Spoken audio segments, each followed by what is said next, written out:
when your brain's trying to be very efficient, it tends to overgeneralize, meaning that if it encounters similar situation, it will apply similar strategies. The approach of transformational change, what you're trying to do is essentially uncover the deep underlying reason. Whenever you have that deep juxtaposition, now you have this truth, emotional truth, but you also have another emotional truth, your brain gets into this mode where it's like, hey, I know something is kind of off. And it's this prediction error that can actually trigger this sort of memory reconsolidation.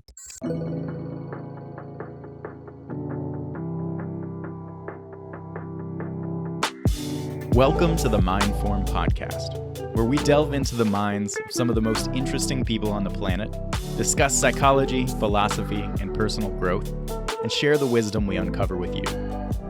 Join us as we explore the art of forming our minds. Here's your host, Frank Lawton.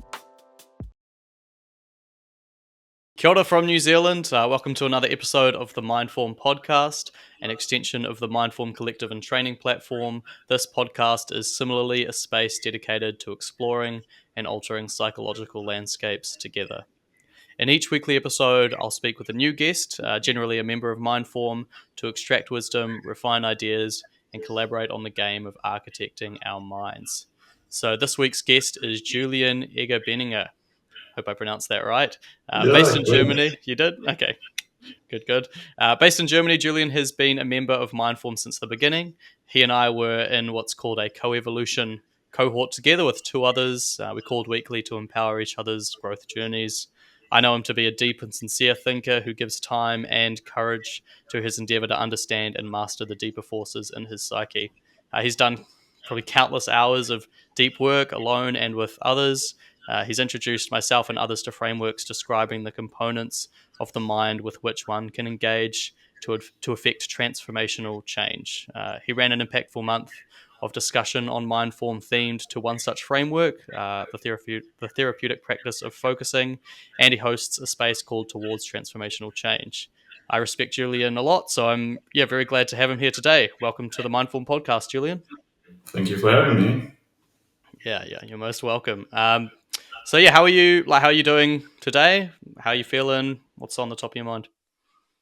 I'm feeling a bit nervous, obviously being here, but I'm also excited, especially seeing you again, because as you said, we used to be in a co-evolution cohort, and it's kind of nice just, getting that interaction again. I always feel more comfy when I'm around you for some reason. You have that aura.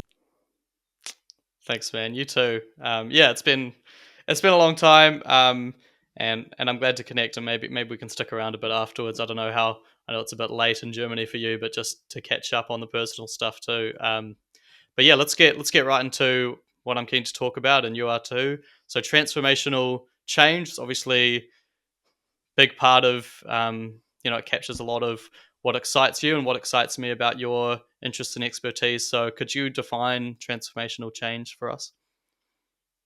Yes, so that's the topic I became interested in, and I stumbled upon that maybe 3 years ago. I discovered a YouTube channel by a therapist called Dr. Toriel, and she just does amazing educational content on psychology and also therapy. And she essentially had a series about memory reconsolidation. I never heard about that before previously. But as it turns out, whenever we want to make changes, it also has to sort of be embodied, so your body changes or your brain changes. And when your brain changes, usually it's sort of a form of neuroplasticity. And most people know that through, fire together, wire together, that sort of, neuroplasticity. But there's also something else which is called memory reconsolidation. And it's sort of the fastest type of neuroplasticity that's, your brain can actually do. And so as it turns out, this type of neuroplasticity can also be used to change certain types of memory, which hold emotional learnings, learnings about problems in the world, not necessarily real problems, but perceived problems and their solutions. Oftentimes those which we have learned in childhood, which then become sort of maladaptive in adulthood. So, what would be an example of an emotional learning? And just before you answer, could you move your mic a little bit further away because it's the volume's a bit. Okay, I'll bit better. Yeah, it's all right. So that all good, all good. So what would be an example of an emotional learning? So an example of an emotional learning. So usually it has to do with situations in childhood or early in your life, where you didn't have the resources to resolve them properly. So, for instance, let's say you had an angry father, and that's certainly a problem that you're sort of dealing with, because as a child you're very much dependent on your caregivers, and you're dependent on sort of having that Mm. attachment that you need, because that's very important to have that security and to have that sense of belongingness and to have someone take care of you. But when you have someone, let's say in your family, who isn't emotionally regulated or who has certain patterns, let's say it's anger, and let's say that anger is sort of lashing out at either you as a child or against your mother, that's certainly a problem. And there are certain strategies that you might naturally try out as a child. So for instance, one strategy could be to really be obedient, and to not cause any trouble because you don't want to trigger any sort of anger, let's say. Mm-hmm. Another sort of strategy might be to actually disbehave, to actually point attention to someone else that, hey, something's going wrong here, Maybe there's even like the sense that, hey, I want to fail at certain things. Maybe I want to fail at doing things at kindergarten so that someone else can notice that something's going wrong and, inquire about it. Mm-hmm. And so that might be a strategy. And obviously, if you're a child, you're not conscious of creating that strategy. But nonetheless, it might work, as twisted as it is, it might work. And now the brain, it tries to be very efficient, so as you get older, you don't rethink and redo everything from scratch. So you tend to reuse the solutions that you already know and are tried and true. So when your brain's trying to be very efficient, it tends to overgeneralize, meaning that if it encounters similar situation, it will apply similar strategies. And then it might happen that, let's say 30 years later, or, when you're an adult, you might find yourself with your boss being angry, and all of a sudden you're reacting in all sorts of irrational ways, and then you don't really know what's going on. So, with the approach of transformational change, what you're trying to do is essentially uncover the deep underlying reason, or what's called a schema, the problem and the solution, as well as the emotional wound that's associated with that. And trying to get into that state where you have that access to it, in a way where you can hold it, but also to have something that's opposite to that, that's kind of juxtaposing what you have learned in your past. Mm-hmm. And as it turns out, whenever you have that deep juxtaposition, you have this truth, emotional truth, but you also have another emotional truth, your brain gets into this mode where it's like, hey, I know something is kind of off. It's kind of, I predicted this to happen, but then instead there's something else. And it's this prediction error that can actually trigger this sort of memory reconsolidation. And subjectively, that's happening in your brain, but subjectively, that can actually mean that the very reason for producing a certain symptom, let's say it's failure, or let's say it's obedience, becomes invalidated and unnecessary. Mm. And when that deep change happens, oftentimes the result is what's called transformational change. And transformational change, it has several markers. Usually it's that the symptom that you have disappears, and it stays that way. So you don't need to do continual work to, stay that way. And if you contrast it with the usual way of changing, it's sort of incremental, Usual way of change is that you notice something in life which you don't like about yourself. And then you assume this position that, hey, there's something I don't like about myself, and I'm going to work against that, So you might try to challenge your thoughts, or you might try to tell yourself a different narrative, or you might try to change your behaviors and, slowly try something else, or consciously work on implementing a different set of behaviors. And that can work, but it tends to work really slowly because it's sort of based on a different type of neuroplasticity, like building habits or creating new learnings or competing learnings. And that can work over time as you're making sort of slow progress. But it's also prone to relapse because, when you're in a stressful situation, especially your brain sort of having that problem again of, I need to save energy, and then you're sort of falling back on usual behavior. Yeah, reminds me of that reminds me of Ram Dass. He said, if you want to know how enlightened you are, go and stay with your family for a week. So it's the same thing, right? It's like you lose when you enter, you might be putting all this work in, but when you enter situations where you're activated or you're stressed, you don't have the bandwidth to kind of consciously regulate your behavior and keep yourself in check, and that mental effort is needed to sustain.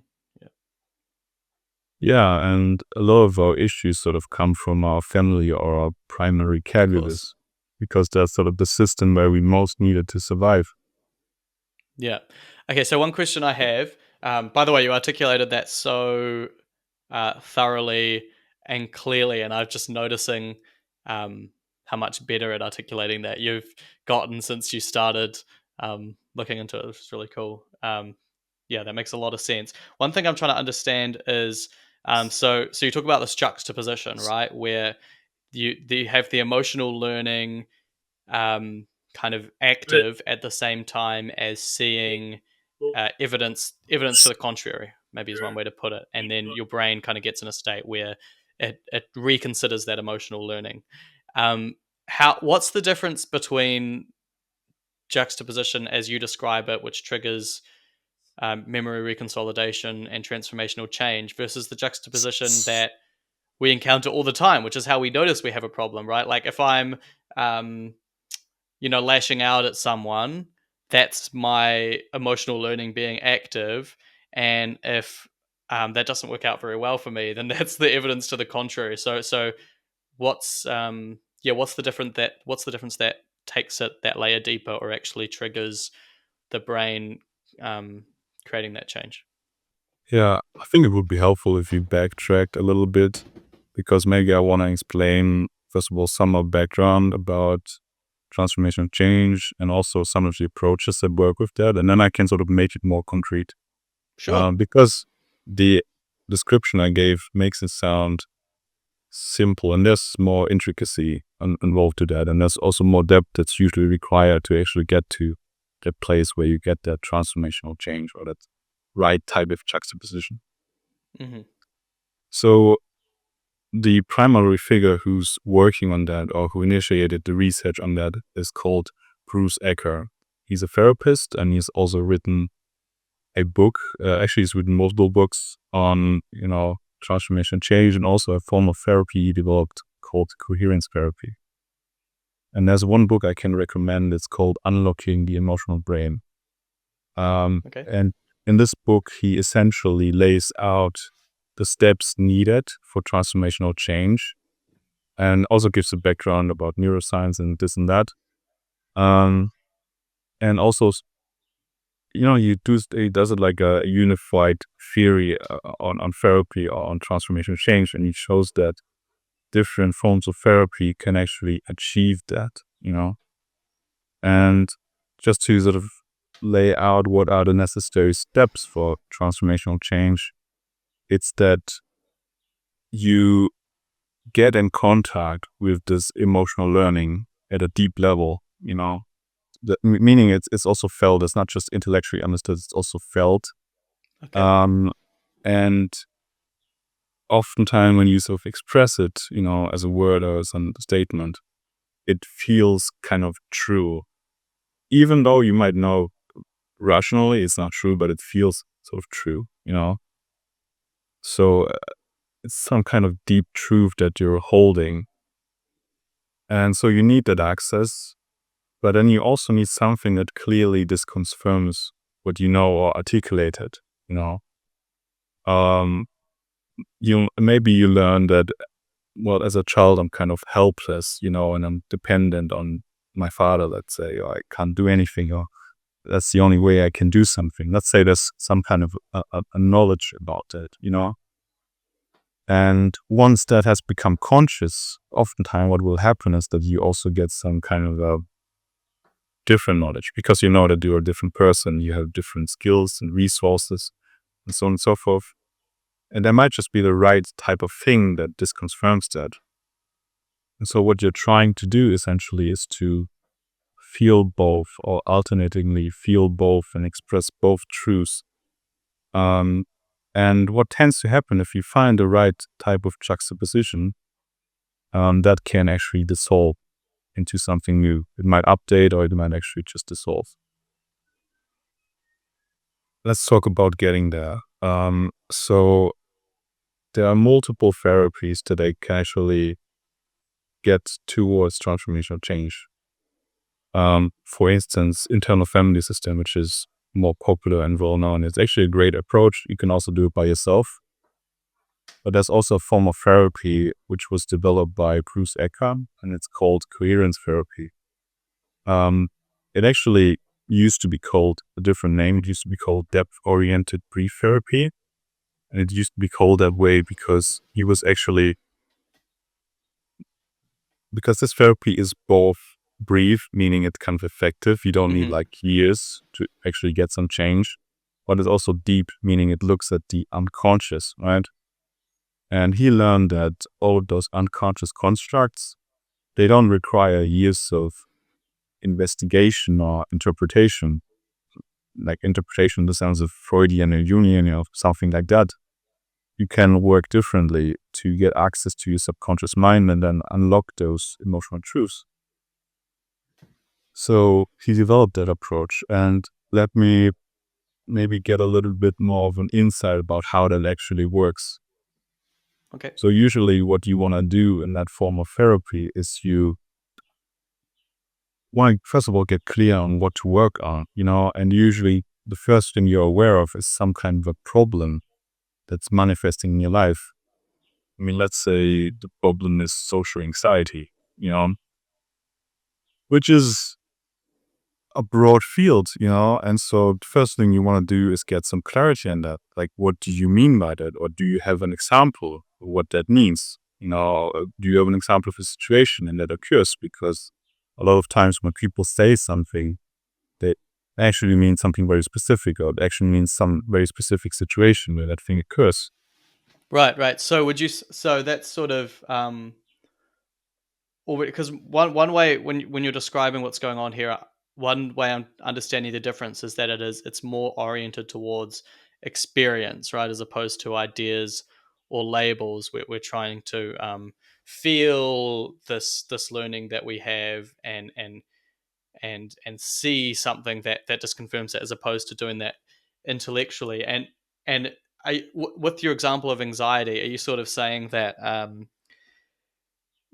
so for example, I go to my therapist, I go to my coherence therapist, and they say, what's wrong? And I say, yeah, I have anxiety, or I experience social anxiety. That's already an idea, right? That's a label. And so is that, as you saying, are you suggesting that part of what you need to do to even begin this process is to step outside of a label like that and say, oh, in these particular situations, I feel these feelings, or I act in this way, just to kind of bring it down to the more real and personal?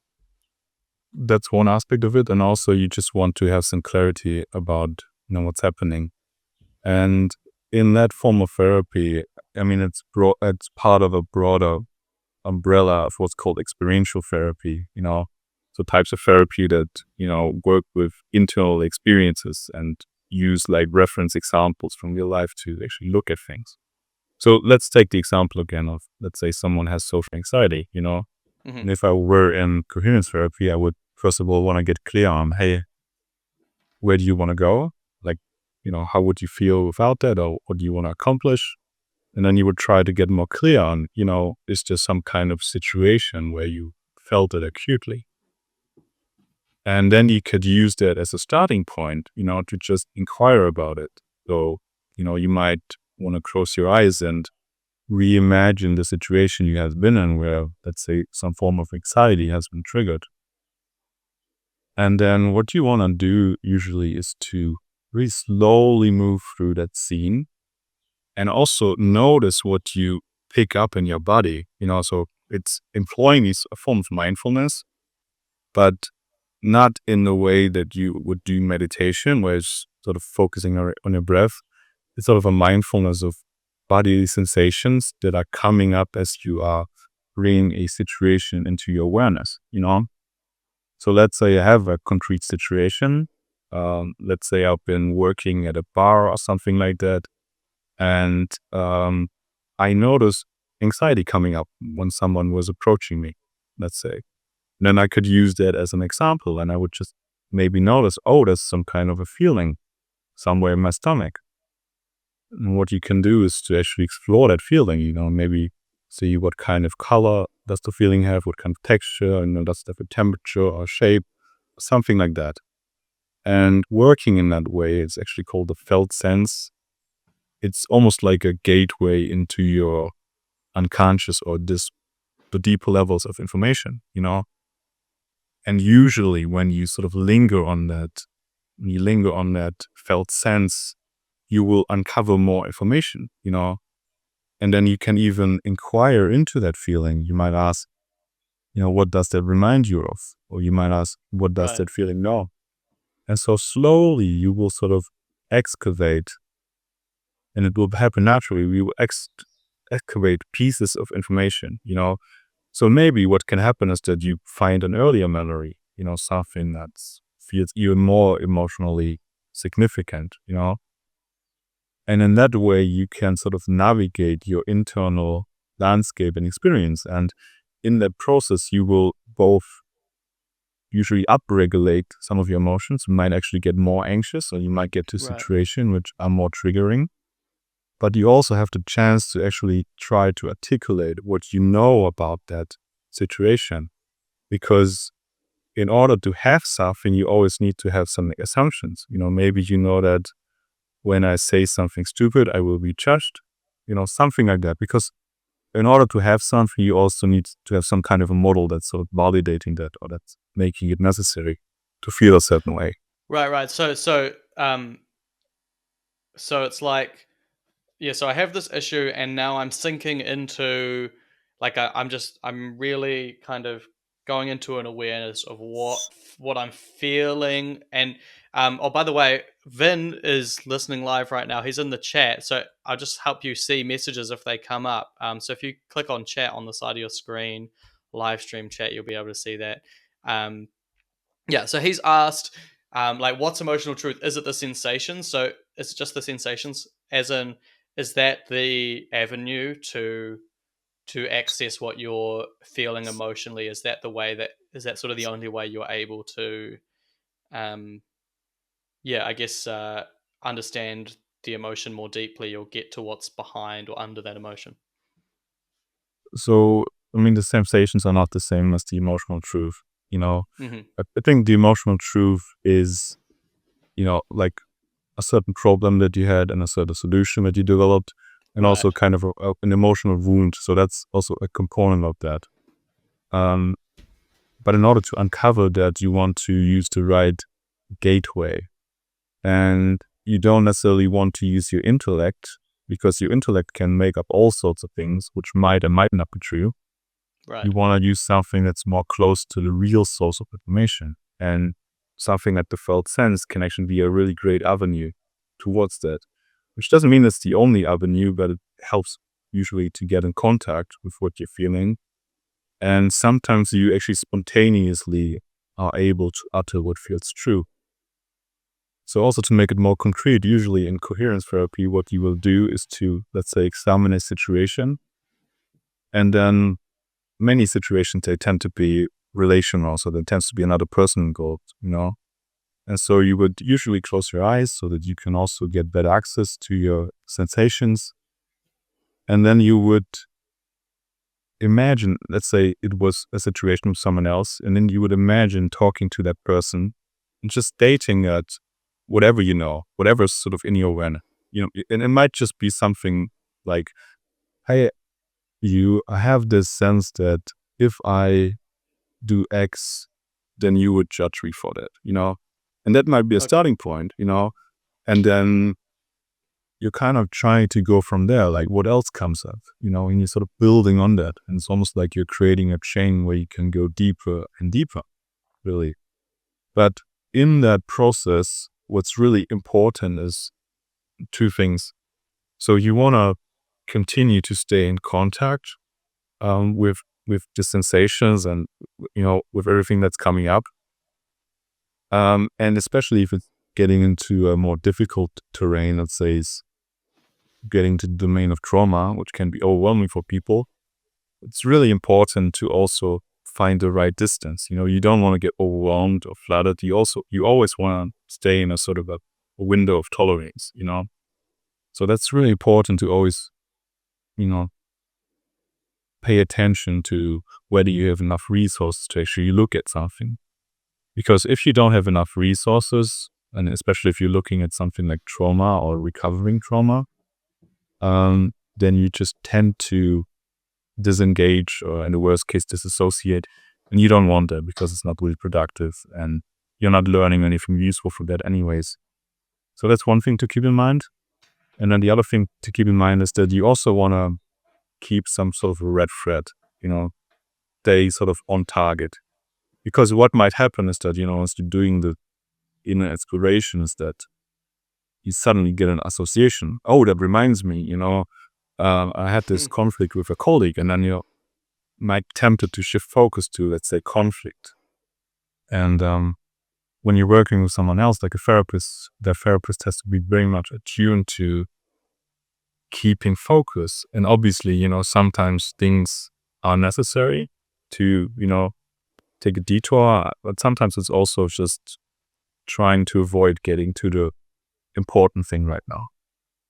Right. So there's one way to articulate that would it be to say that the therapist's job or whoever, it doesn't have to necessarily maybe be the therapist's job, but something you're trying to sustain through this process is a tether to or an activation of this specific emotional learning so that it has the time to sort of be processed, and then also a tether to and an access to, well, you say resources, and I think we've talked about this before, but I'm curious as to how you would define resources. One thing I imagine is as being, I guess, really, really helpful in terms of having the capacity to process all of this stuff is definitely having another person there who's able to kind of keep you tethered to what's going on now and the goals that you have and everything.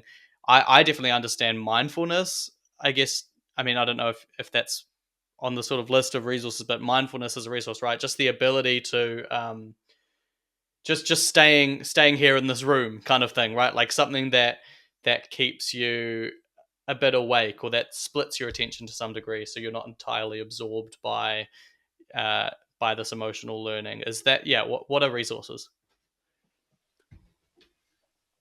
Anything that can help you stay in contact, I would say. And a good resource is actually someone else you trust, because we're social beings and having someone else makes it easier. But definitely you can become your own resource. And there are certain things that you can do to stay more resourceful. For instance, you could always make sure that whenever you get into a difficult domain, you remind yourself to also swing back. That could mean that maybe you try to take some deep breaths or just notice what's happening in the room. It could also just mean maybe bringing up some something pleasant, But one thing to keep in mind is that people are actually stronger than they think, And a lot of us had this inhibition to feel emotions, especially something like deep grief. And a lot of people, and I had this myself, they have this fear that once they dive into an emotion, they will get overwhelmed or flooded, And that can actually happen. And sometimes people unconsciously recreate that, Maybe they seek out something to cause emotional catharsis. And there's certainly some approaches where people, get into a state of emotional catharsis. And I would recommend not to do something like that. But the point is that oftentimes we assume that once we dive into an emotion, it will overwhelm us, either ourselves or someone else, Mm-hmm. But then learning to actually stay with that, especially with mindful awareness, we actually notice, or we might experience that it's possible for us to hold deep emotions, and to go through that. And usually when you are able to stay with that, it will just resolve eventually, and you will come out feeling lighter on the other side, right? And that's really important to, of course, notice that when you go through that natural process, that you will always come back lighter on the other side if you're just able to stay with that. You need that arc. You need that arc of emotional upregulation and also coming down again. That's the natural way of things. Yeah, Vin and I have talked about this. That this sentiment. You're kind of articulating a deeper sense of it, but there's the sentiment, right, that um, there's something better on the other side if you're just able to persist, if you're able to sustain through pain, through suffering. Um, that that can be an opportunity for growth. And I had this experience at this long meditation. I've done these 10 days, 100 hours of meditation courses, and a lot of that is this process of, firstly it's body scanning, right? So it's feeling the physical sensations in your body, and a lot of stuff does come up. And although it's because it's a less structured process, I'm not articulating what's going on. I'm not feedbacking with someone else about it. So I would get in these, but because I'm having to just spend most of my time meditating, that I am coming back to the present moment, and I am having to sit with it. But I would get in these periods of hours or even like over a day, where it's just this really, really intense emotion. And I have this conviction that I'm not possibly going to get out of it. And it's terrible. And what's wrong with me? And ah, but just the maintenance of that, just okay. Even though I'm feeling all that, I'm here. I've got to stick it out. I'm just going to keep feeling. I'm just going to keep feeling what I'm feeling in my body. I'm just going to keep coming back, and yeah, you get on the other side, and I couldn't. One doesn't imagine necessarily that that's possible, and one certainly can't imagine exactly what it's like on the other side of those big feelings. But it is different, and it's a real resolution, as opposed to what happens when I'm feeling those emotions, and so I distract myself, or I go and deal with, I just move along because it's too much. It's too much, so I'm not going to sit with it. But yeah, I've certainly found that to be true, that no emotion is too much, and I've found that in another really impactful transformational time in my life when my friend passed away. And I just, for whatever reason, I had this conviction, okay, I just have to like face, because there was a lot of big horrible feelings. It's the first person I'd known really well that had died, and we were quite close, and there was shame and guilt, there was just grief, and there was all of this stuff, the end of childhood. And I just, okay, I had to feel all this stuff to honor the reality of what had happened. And they were bigger, those were heavier feelings than maybe I'd ever felt. It was like the worst thing ever that had ever happened to me. But just through deciding that I had to face that, and deciding that I had to deal with that, um, I don't think things are better because that happened. Quite the opposite. But I do feel that, I guess, that I was able to learn a lot and grow a lot through that experience, as opposed to being destroyed by it through the act of paying attention. Now I'm quite interested in. It seems like this whole model of memory reconsolidation, of transformational change,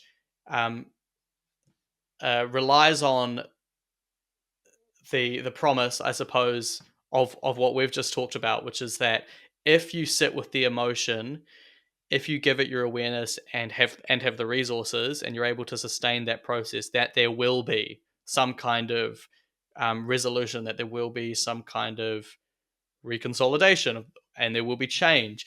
Now, I think it's scary, or it's hard to understand how we can have confidence in that, right? And I'm curious as to your take on that. So just to ground it in a particular part of the process, you said that as you feel the sensations in your body, generally what will happen is that a memory will come up, or you'll spontaneously sort of be able to articulate the feeling. And maybe there are components of coherence therapy or some of these other transformational change therapies that help you to facilitate bringing something specific out of that felt sense, out of that emotion.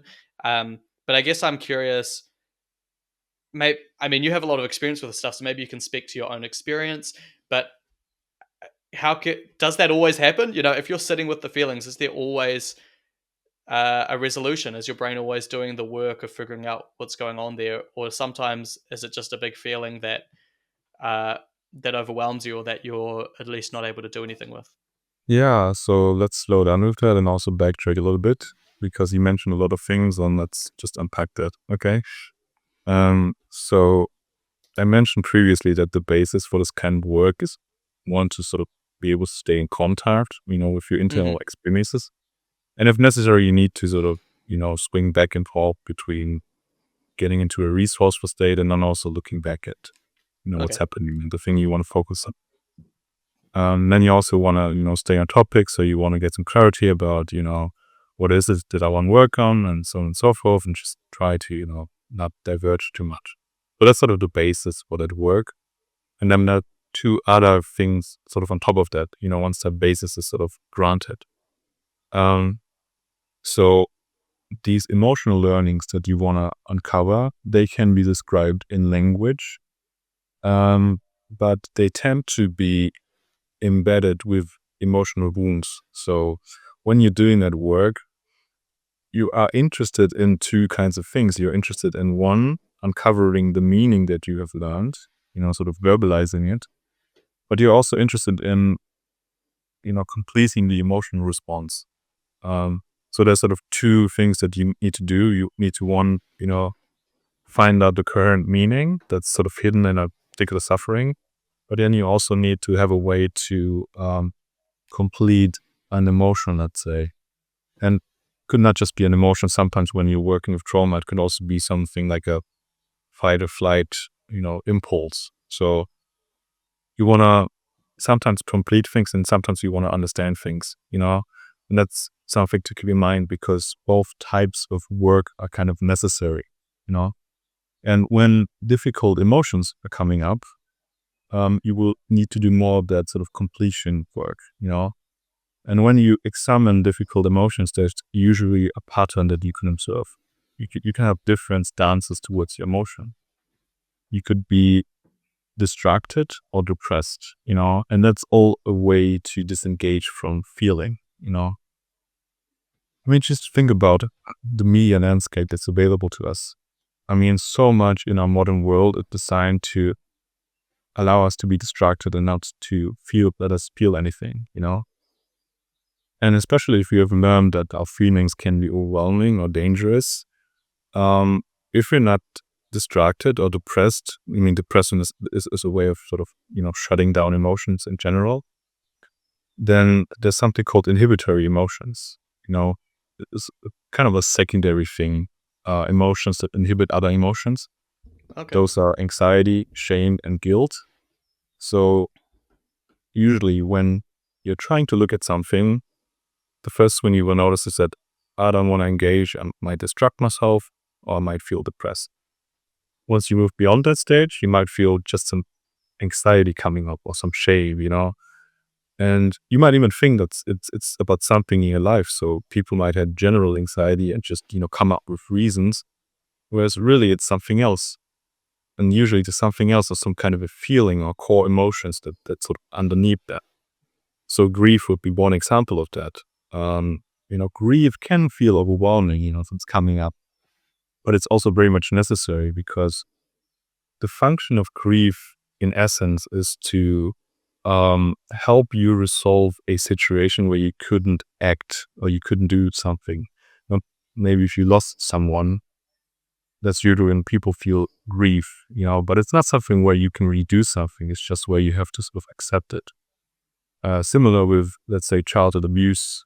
There's oftentimes not something that you can do as an adult, but you have to grieve in order to sort of accept it. And grief, essentially, also what it's doing is to sort of integrate, reality in the sense that this bad thing happened, but then there's also something else that happened, So that's also very healthy. And so when you're doing that type of work, you will often encounter also things, emotions or responses that you will have to complete. And once you do that, you will also be able to move further in that discovery work, because when you're able to resolve an emotion or maybe dive into an uncomfortable, let's say, traumatic situation, you will then also have a better opportunity to extract the things that you learn from that, so the coherent meaning or the emotional truth that you picked up. And when you are able then to have that access, possibly, and also have the juxtaposition, and it really lands, then that's where the sort of transformation can happen. But the thing to keep in mind is that getting to that stage, it can actually take some time, because if it's something that's deeply hidden in your psyche, it might just take a lot of sessions to actually get to that place, to allow yourself to get to that place. And usually when you feel some resistance towards that, that's also just a coherent part of that whole experience, because the resistant, it simply doesn't want to look at this thing. So then what you have to do whenever you feel resistance is also just acknowledge that and work with the resistance. What is the resistance afraid will happen? So you just slowly work yourself towards that. And you're not even trying to rush anything, because that tends to be counterproductive. It's this paradox where you try to go slower and really take your time and slow down at every possible step, but you will actually end up being faster and more effective, and it will be more sustainable. Yeah. Okay. So it's about giving attention, compassionate attention. I guess I'm curious as to why why does that work? Why does I guess one of the sort of ideas that comes to mind about why compassionate inquiry works, or any of these sort of giving patience, giving time, is, well, I think about, like, as a parent right now, I think about what approach I want to take to my son who's forming these emotional learnings now. Like, maybe it works because that's what we needed at the time, I guess, is what I'm saying. Like I'm trying to help my son process his emotions, master his emotions, and develop healthy emotional learnings. And the way that I do that is that when he's feeling big feelings, I just I assume that there's some reason that makes sense to him, even if it totally doesn't make any sense to me why he would be so upset about that.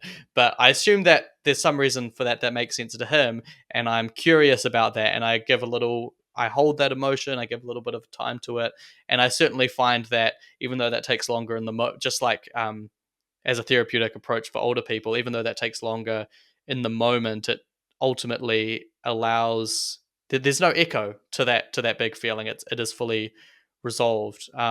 So do you think that compassionate awareness is working in the sense that it's a form of completion? It's the means by which any emotion can be completed in the first place, and it's how it maybe should have, in quotes, been completed in the first place? It's certainly a form of resourcefulness, but I mean, let's say the two of us have a disagreement, but instead of, talking, I would just debate or I would shout at you. We wouldn't really not be able to get somewhere, wouldn't be able to find the middle ground, and I wouldn't really be able to understand what you were trying to say. Mm-hmm. So, I mean, just think about, you don't like talking to people that have an agenda against you, that want to possibly get rid of what you're trying to say. Because you probably, from your perspective, have a good intention, I mean, why wouldn't you have a good intention? Because you're acting on what you know. But if there's someone else who just tries to discard you and override you and has a different idea, why would you want to cooperate with that Mm-hmm. person, So in the same way that you have that dynamic in real life with other people, you also have the dynamic with your inner parts, Okay. because they also, I mean, they have learned something from experience, I mean, they didn't just make up something. They didn't just decide that, oh, I'm going to cause you trouble. I mean, they have a legitimate reason, or they had a legitimate reason, regardless of whether it's true today, but in their sort of encapsulated reality of your inner parts, there's a validity, and you want to sort of have that compassionate stance to actually find out what makes it valid from that point of view. Mm-hmm. Mm. So they and the parts you're referring to, this sort of that I might not have conscious access to, but this part of me that is choosing to behave in the way that on the surface level I can't understand. So it's offering that empathy to that part in the same way you might offer empathy to a child, or yeah. So okay. Yeah. So, by the way, one of the other forms of therapy that can produce transformational change, it's called internal family systems. And it's very much predicated on this idea of healthy parts, And the general framework in internal family systems therapy is essentially that you want to talk with your parts from a standpoint of what they call self with a capital S. And they describe it by different attributes like compassionate, curious, courageous, And Calm. so from, yeah, I mean, there's 8 seasons total. I don't know all of them, but I think you get the gist, sort of having that integrated, regulated, Mm-hmm. compassionate state from which to then curiously approach all of the other parts, And speaking of that, they tend to also classify those parts into generally protectors and exiles. And remember earlier I talked about emotional learnings, but you could also call them schemas. And schemas, they always consist of essentially a problem, a solution, and an emotional wound. And the IFS model really maps onto that, except they sort of put, parts language on there. So you can almost have the same interface as you were talking to a Mm-hmm. person. But essentially how it maps is that protectors, they came up with solutions. And the protectors, they protect the exiles. So the exile, they have the knowledge of the problem, and they also carry the emotional wound. And so the general idea is that in IFS, you want to, first of all, develop the standpoint or the stance of the self, this compassionate, calm, curious, courageous stance. And you want to use that to talk with the protectors first and to see what have they learned and, what are they afraid would happen. And then once you gain the trust of those protectors, they will hopefully let you gain access to the exiles, so the parts that actually carry maybe the emotional wound. And that is really important because you want to access those parts eventually, because they're almost like trapped inside of you. They want to Mm-hmm. be freed in Mm-hmm. a sense that you can imagine it. But doing that sort of work and, what's called unburdening the exile. So it's taking that emotion, that suffering, and holding it in a space where it can be held, and to also possibly show that exile, that hurt part of yourself, that it's now living in a different reality, that it's no longer in a situation where it needs to be in a certain way or it needs to be protected. It allows the psyche to recognize that, hey, we can actually do a different thing, and that turns out to be equivalent to the other approaches, turns out to be equivalent to completing emotional responses, because when you get in contact with the egg cell, you also necessarily deal with emotions. And you also, in that work, find out some coherent meaning of those inner parts. So you're essentially doing the same work, except just sort of putting it in a bit of a different interface, if you will. Yeah, I'm really curious to. Well, okay. So here's my question.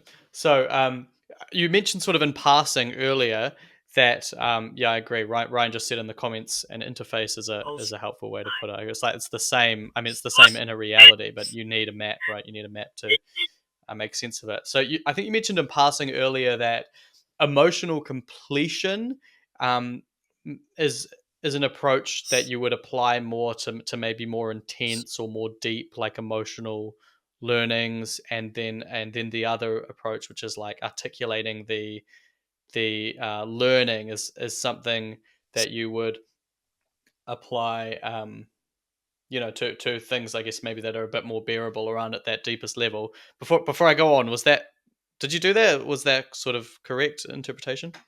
I mean, you essentially need emotional completions usually because the emotional truths, they tend to be tied in with the emotions or difficult emotions, So you're interested, of course, in, extracting the meaning, but in order to get there, you will oftentimes have to complete the emotional responses. Mm-hmm. And so you might do that on a small scale or on a large scale, depending on what you're looking at. But both things are helpful, Okay. Ultimately, you want to do both. Whenever, something comes up and you can extract either a completion or find some career meaning, you can do that. Okay, so how do you achieve completion? Or maybe another way to put it is, what does emotional completion look like? Does that just mean, so for example, say you've gotten through just using this internal family systems interface, you've gotten through the protector, and you're at this exile, and it's just a place within you that is overwhelmed and hurt by some intense emotion, and has been stuck in that place, and you're wanting to resolve that, you're wanting to complete that. Does that just mean crying it out? Like, what does that look like, the process of completion? Well, what can that look like? Well, it could involve crying. I mean, depending on what the emotion is. If it's grief, it could involve that. But something to consider is that you do want to avoid getting flooded. You do want to avoid getting taken over Mm-hmm. by any exiled emotions, because what you need is that right sort of distance where you have both a sense of resourcefulness and a sense of, feeling the emotion, Mm-hmm. because if it's just resourcefulness, well, then you're feeling great, but then you don't have the chance to actually solve these inner feelings. If it's just the feeling taking over, then, feeling is taking over. Maybe you get some resolve out of that, but maybe you didn't have the space to actually hold it. So there's a phenomena where people can have catharsis repeatedly, but they're not actually resolving anything, Right.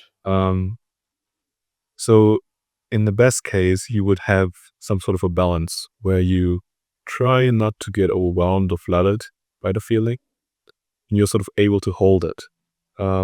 When that could actually mean crying, but sometimes when you're doing it seriously, not seriously, but when you're doing it in the proper way, that can actually feel wholesome, I mean, that's a bit strange, but sometimes really feeling something is actually nice because you're getting in contact with it.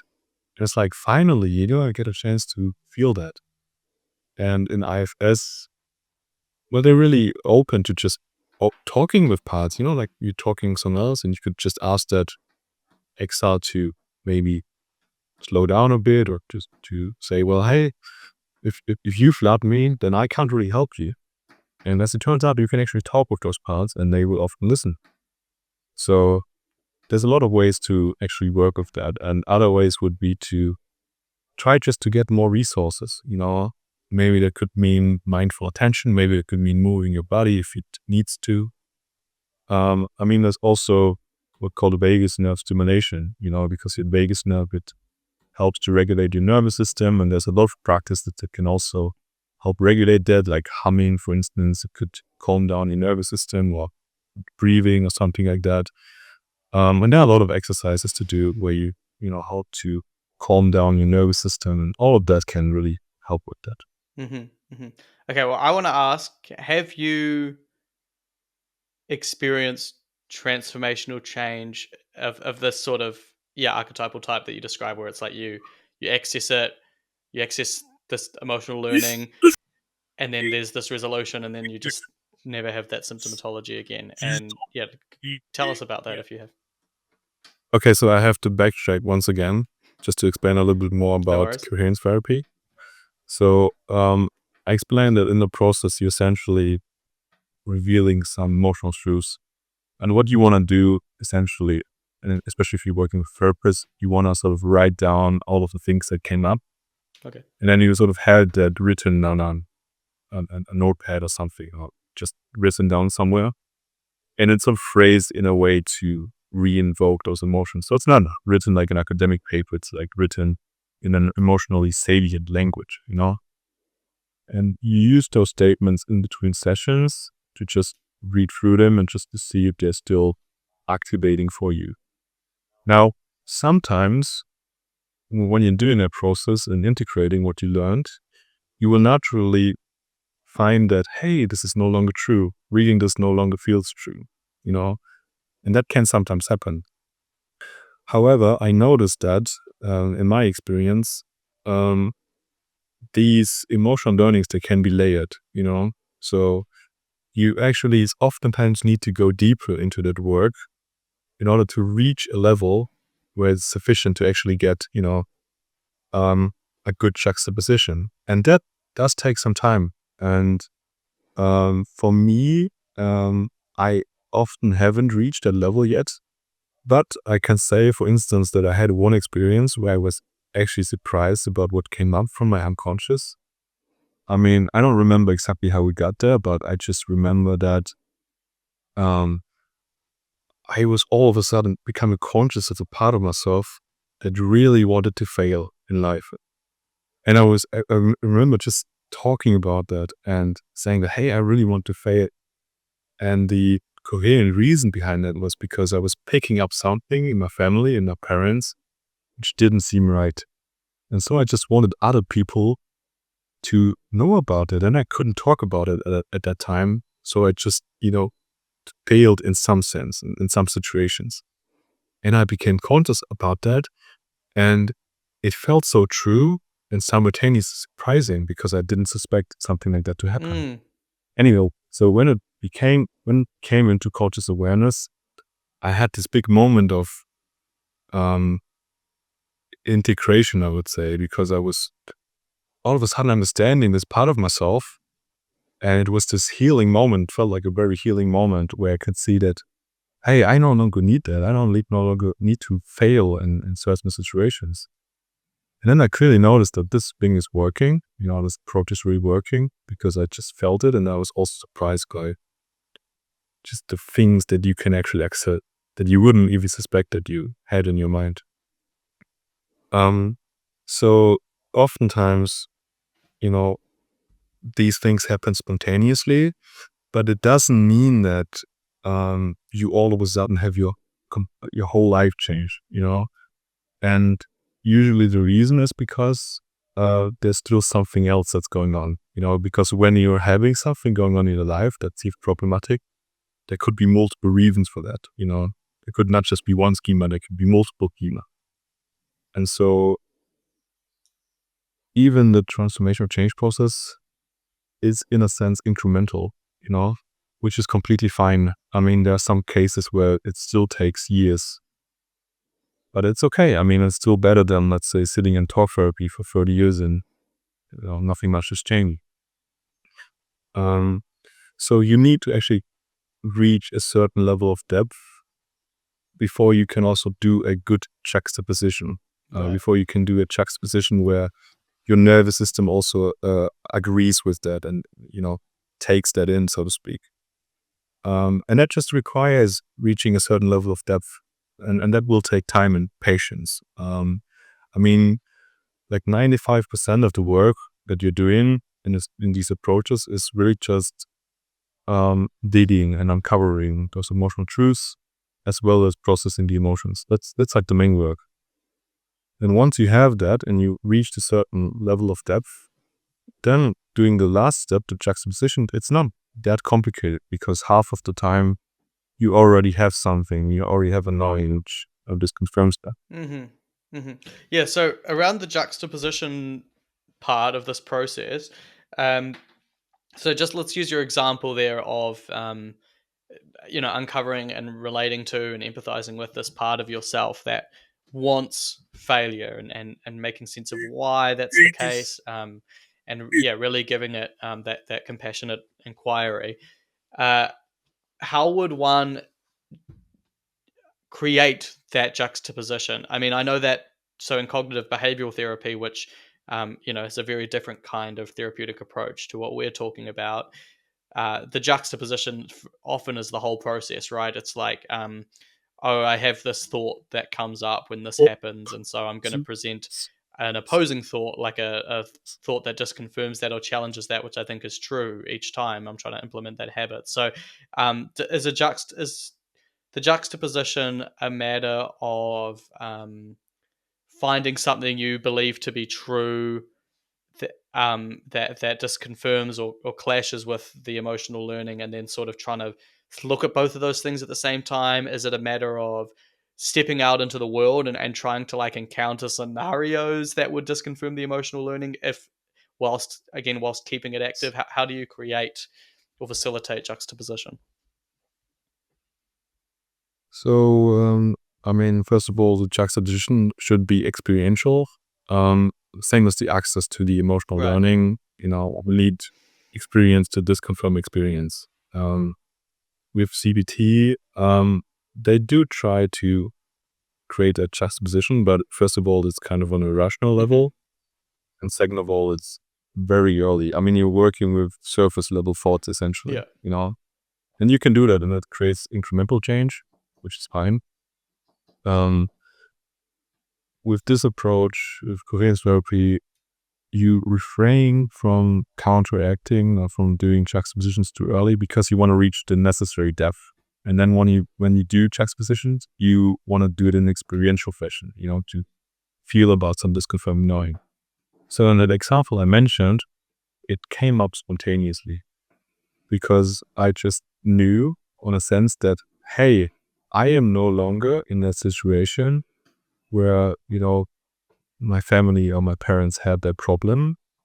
And also, I now have different ways to actually deal with those things. I can talk with people, or I can do something else. I mean, I can do productive things. I have different strategies available as an adult to deal with that situation, And so essentially, I was kind of naturally disconfirming the problem as well as the solution strategy. And that more or less happened naturally, which, 50% of the time, that's how it works. And if you don't have that, then either you would, search your memory bank to see if there's something else that could fit, or you could try to create that experience yourself, to do something in life to create that experience.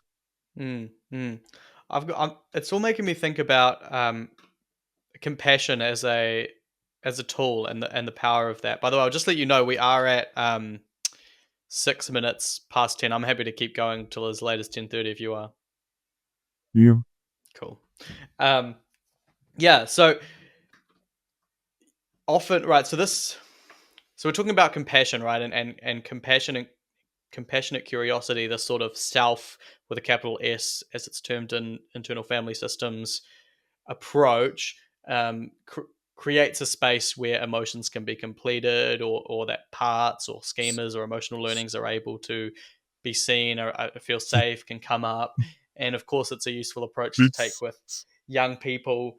And I can imagine as well that experiencing compassion, whether from yourself or from other people, or from what people might interpret as the experience of God itself, can be a disconfirming experience, right? If you have this sort of emotional, say you have this emotional learning that, like, I'm not safe because people always trying to take advantage of me if I'm vulnerable, or something like that. Some kind of emotional learning that's come out of growing up in an environment that's lacking in compassion. I imagine that being in a space of genuinely curious and compassionate people would have a twofold effect to facilitate transformational change. One, people's compassion and curiosity might um, create a space where you feel able to bring up these emotions, or where these emotions will more naturally come up, these emotional learnings rather.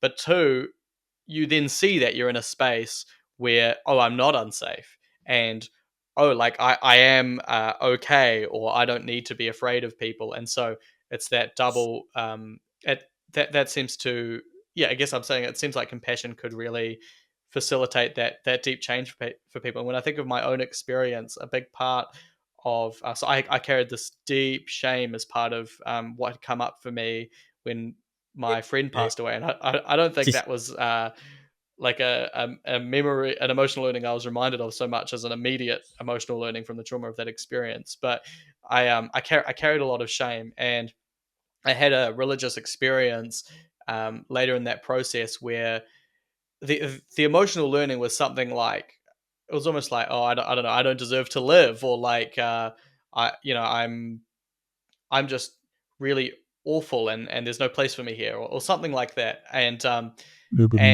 I felt around my church community, and had been doing a bit of mindfulness work of different kinds. I just felt this. I felt loved. I felt this immense compassion from the people around me, but I also observed the reality that um, the world was not judging me. I wasn't being condemned. I could live. Each moment was brand new. I could live each day with freedom and with safety, regardless of the shame that I felt, or the failings that I think I thought I'd done. And the combination of being able to see those emotions, partly because they were fresh, but partly because it was a safe space to, and then feeling that love, was this huge cathartic release for me that really transformed that experience. And so, do you? I guess. Do you see compassion as based on your understanding of transformational change, compassion as having a unique and immense power? Um, yeah. Certainly. And first of all, thank you for sharing that. Having people in your life who are compassionate is really important and can really help you to also apply that to yourself, because oftentimes we're less compassionate to ourselves than other people Yeah. are. So having those people can be really fruitful and beautiful as well. Also, compassion, I think it's founded on this premise that what you are facing, it's trying its best. You're sort of acting on that assumption in a sense. And but I just noticed that in the end, what you're dealing with, even with yourself, it's science, mechanics in a sense, and everyone who is exposed to certain situations in their past, let's say, and are unable to resolve them, they will usually experience similar symptoms, So, I mean, just this knowledge that you're not really responsible for what you're thrown into, but you are able to, work with that now.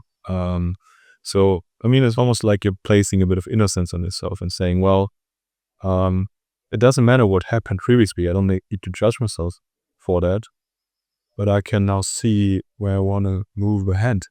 And I have a nice image in mind to demonstrate compassion.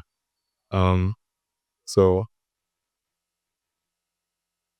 a friend of mine once gave a talk, and he started the talk. He had a trash bag, and he just littered the trash in the trash bag on the floor. And then he was asking the audience, "Hey, what is this?" And people were a bit disgusted, because obviously, like, what the hell are you doing? And then he mentioned that he was picking up the pieces, and he mentioned, you know what? This trash in this trash bag, I actually cleaned it beforehand. It's just clean. It's just paper that I wrapped. There's nothing wrong about this. And so sometimes we take that stance towards ourselves where we feel, oh, we're trash in a sense, especially if we're wounded, And compassion is almost like saying, well, let's examine this, what is this really? And sort of seeing that maybe this is really a clean thing, maybe this is an innocent thing. And not just that, but also instead of asking yourself what's wrong, you can just ask yourself, what does it need to grow? What does it need to develop? And that's really the way forward. And I think that's an essential aspect of compassion. Yeah, absolutely. That's a really awesome metaphor, and it helps me to see this link between compassion and curiosity, and the clash between compassion and well, what we sort of mentioned in passing earlier in the call, this presumption that we often take an approach to our own healing or others' healing of certain things, certain feelings being wrong or bad, and also presuming to know what is right and what the correct outcome is. We see ourselves, we see other people, and we have an idea, this is what a correct person is, this is the difference between who we're looking at and that, and thus they're wrong in this way, and we need to change them, we need to destroy. And I sense this, or I coming to understand the strong link between just just the initial dropping of those assumptions through admission of the reality that we really don't know necessarily exactly what is best or how people should be, because why would we know that? And then looking for a little bit longer. And I think when someone gives that to me, gives that kind of attention to me, that not only it's clearly it's curiosity, it's a lack of assumption, but it really feels like love. It really feels like compassion, where if I behave in a way that is conventionally considered wrong or inappropriate or whatever, it's not screw you, Frank. That's wrong. It's hey, what's up? What's going on?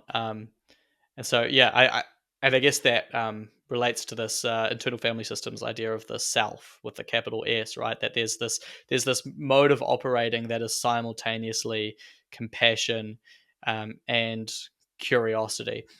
And I know another one of the eight, I thought it was seven, but eight C's of the self, as in these adjectives, is calm, and I think that's necessary too, right? Because if you're agitated, if you're hurrying, if you have this sense of urgency, then you've got to evaluate and judge things really quickly so that you know what to do with them. And so just taking that step back, taking that time to observe and second guess and pay a little bit more attention, uh, seems immensely powerful. And it's shocking to me how many different conversations I come out of, like on the podcast here, for example, where we're talking about completely unrelated things, but it often seems to come back to that, like entering a place where you're paying attention for just a little bit longer. You're not assuming the best or the worst. You're just looking a little bit longer.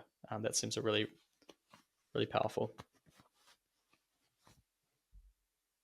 And there's another thing you can integrate, because you mentioned having the right people in your life and experiencing compassion. And I noticed that sometimes, you can have those people in your life, but you still have certain fears or inhibitions, So what can happen is that, you have, let's say, old learnings that you might have picked up from your family, where it might have been unsafe to share emotions, and so on and so forth. And then later in life, you will encounter people where that's different, And so what can happen is that, well, you have both types of learning now. You have that type of learning where it's unsafe, and then you have a new type of learning where it kind of feels safe. But what can happen is, and it often happens, is that they're sort of in different places at once, Like it's not almost think of it like in different places of your brain or different neural networks in your brain. So what can happen is that, both sort of fire at once, where you where you kind of feel like a bit of a feeling, but then at the same time you have something else, a different knowing, and you do it anyway. And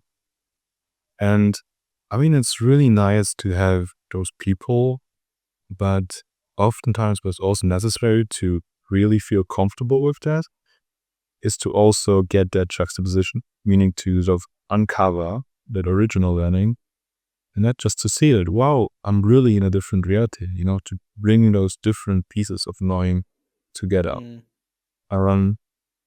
And a lot of emotional learnings there are about attachment, essentially, because a lot of our wounds, they happen in a relational context. So think about something like attachment styles, In the best case, what you want to do when you have an emotion is to acknowledge it and to find some kind of a resource to resolve it. So maybe that includes taking action or asking someone else for help. And then you will be able to resolve it in the best case if you have enough resources. Or if you can't do anything, you just grieve about it,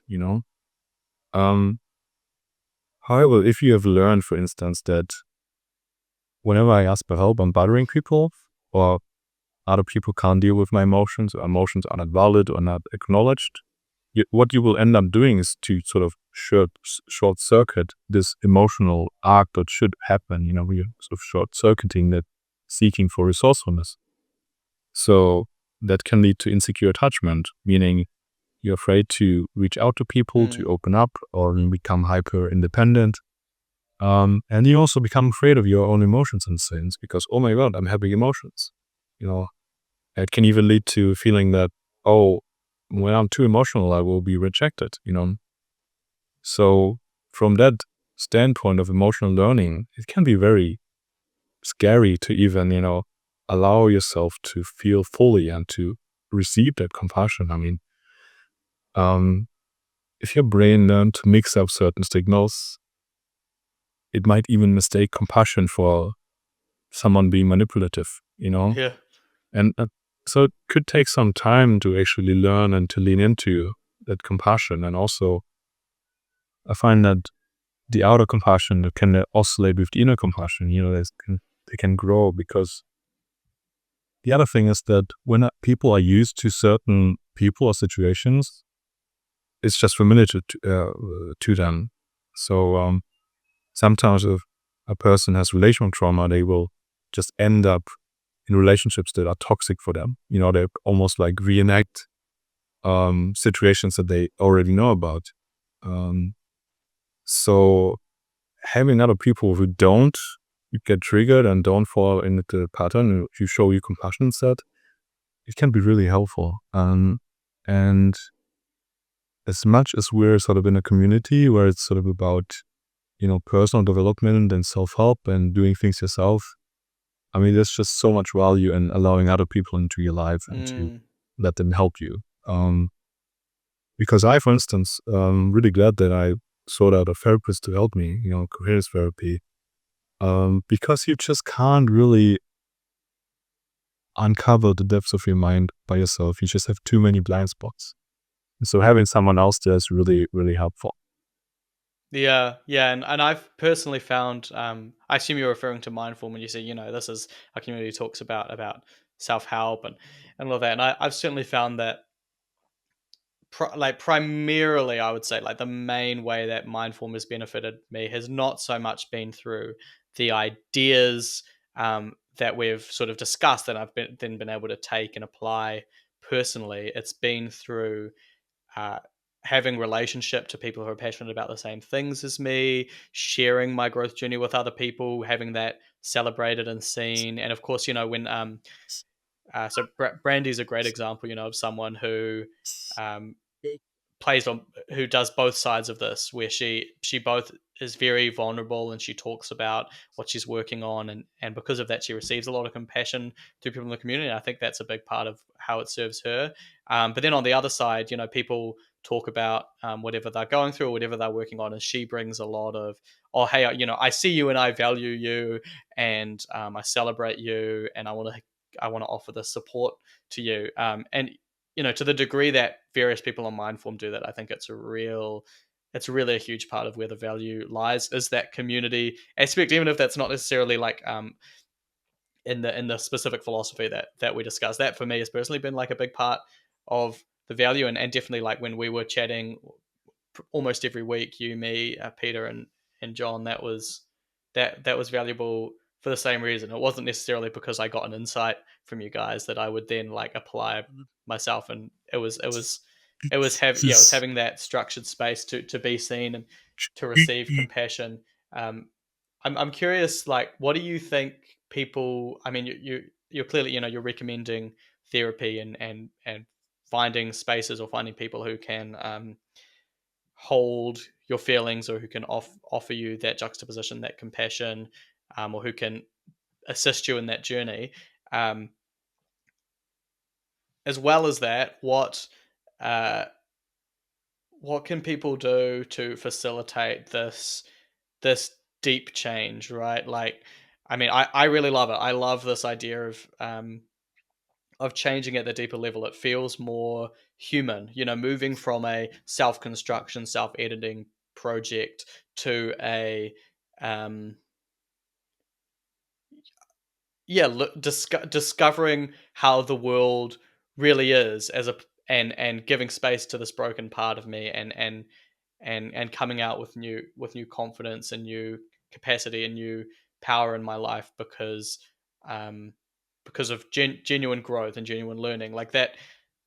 I like that, and I'm thinking about what can I do, or what can people do to facilitate that in their lives. One thing for me that came to mind is, in the context of building relationships, is building relationships outside the normal, conventional boundaries that people, I guess, unconsciously or automatically build their relationships. Like, that might mean connecting, like going to groups or joining something like this, or therapy. It might mean connecting with someone outside of your like class boundaries, just because, like, this relationship thing is really, really core, right? Like, we learn all these things through relationships. We engage in our own minds through, like, the relationship interface works really, really well.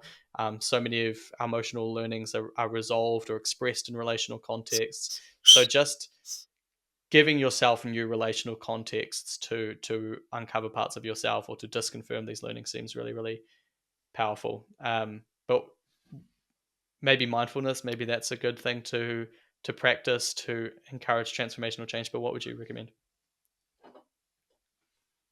So mindfulness for me, a particular meditation practice, was really helpful to develop my self-awareness. And when I began with personal development, that was important and crucial, and I had like a regular practice. Although I have to admit that even though I did a lot of mindfulness and meditation practice, it didn't really help me that much in resolving certain issues.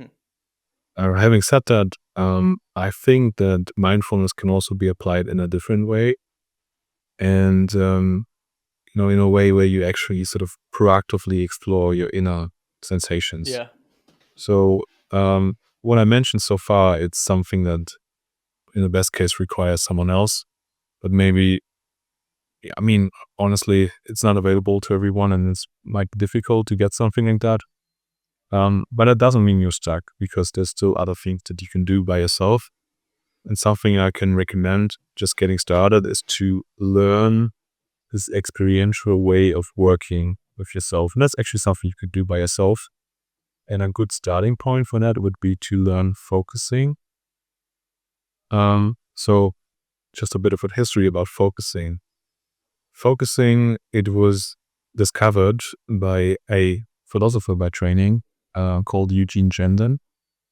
And so Gendon, he wrote a book called The Process Model. And he was just deeply interested in, finding a different ontology to explain things, sort of an ontology that's based in processes and changing things.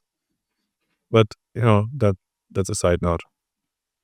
He was also interested in, what makes therapy effective. And he actually teamed up with some people at a university, and he was analyzing like thousands of tape of therapy sessions.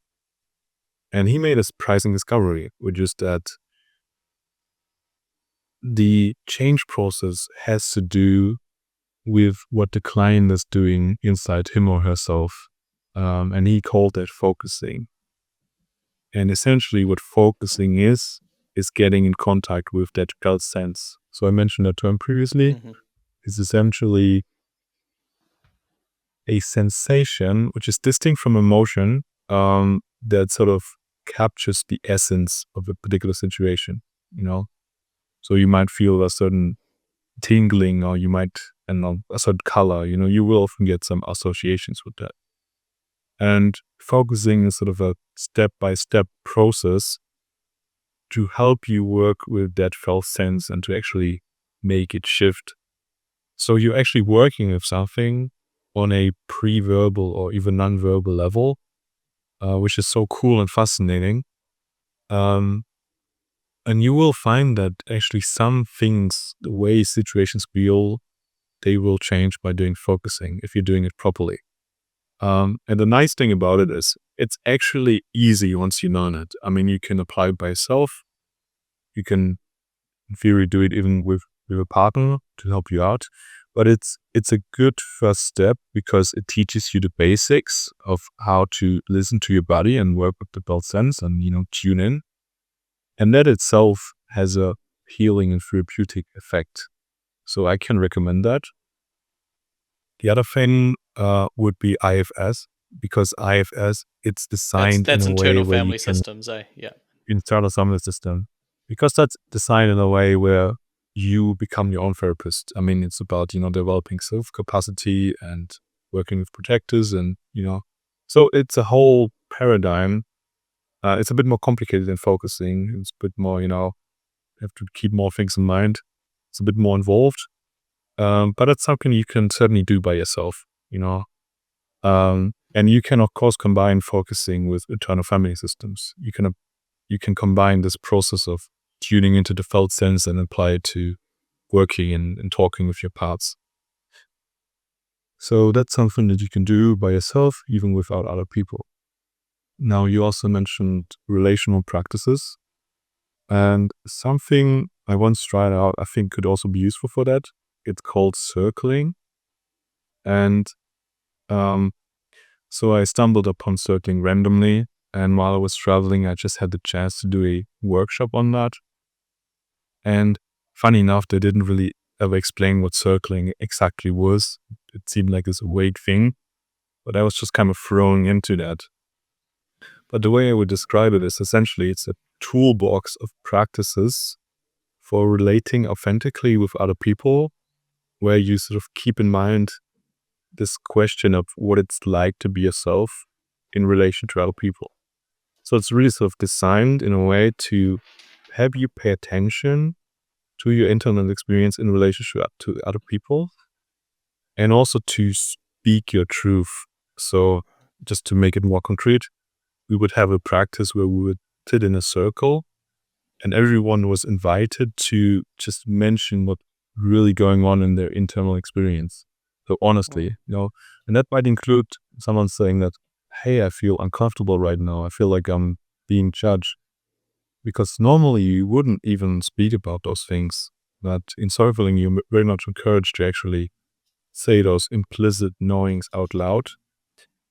And because you usually don't do that, you don't get any sort of feedback on that, But what can happen is that in the social context, people can respond to that, I remember doing a practice in a smaller group, where, 3 other people were sitting in front of me. And I was asked to just describe how I'm feeling in that process. And I mentioned, for instance, well, I'm kind of feeling pressured or put on the spot, and I kind of feel like you are judging me. And and normally you never say something. You wouldn't bring it up in a conversation, anything like that. But it was interesting because now the other person had a chance to respond to that, and was essentially just confirming my, my mind reading. And so that was really helpful for me. And I know there's some online courses that you can do on that. I'm actually trying to build up a group in my city to practice that. So certainly something I'm also interested in. Sounds very cool, and it's very easy for me to see how circling would facilitate all components of the memory reconsolidation and transformational change process. Yes, Ryan just said he'd love to try circling on Mindform, and I'm completely on board with that. In fact, before you even brought up circling, I was like, it seems like we could it would be a great tool, some kind of group discussion thing that facilitates this, but there, it already exists, so that's easy. And yeah, just in relation to, I think I'll end the call very soon because we're about at an hour and a half, but just in relation to focusing as a tool, I've personally found it really powerful. When you ran the focusing month on Mindform, I just took that one video that you published earlier in the month, which is this just a woman walking through each of the steps so that you can conduct it yourself. I think you just connected this YouTube video of her explaining it. And so I watched that and I practiced it a couple of times. And now I have a process where in my journaling, I don't do this every day, just when it feels, when I have the bandwidth or the resources, well, part of my journaling that I do every time is I write just what I felt that day. And if there's something particularly salient or something that's particularly confusing maybe or disruptive, I'll do focusing. So I'll just sit down, I'll remember the incident where I felt that way, and I'll just feel what's coming up in my body, and I'll ask myself questions like, what emotion is this, or where am I feeling this, or what color is this, or and I'll get to a point. I mean, I don't know how well I'm doing the focusing thing because I just took it from that one video, but I get to a point where I can sort of articulate something that makes sense as the sort of perspective that's activated that feeling. Like I don't know, like no one likes me or something. That's an example that came up one time. And then just sit with that, and then kind of, because I'm very practiced with just mindfulness and looking around. So I hold that emotion, and then I do really just strong, I guess, visual, open eye and body sense mindfulness. And even that moment is a very disconfirming experience for me. I kind of look around and I just ask, is that true? That's what I do. I get the emotional learning and I ask, is that true?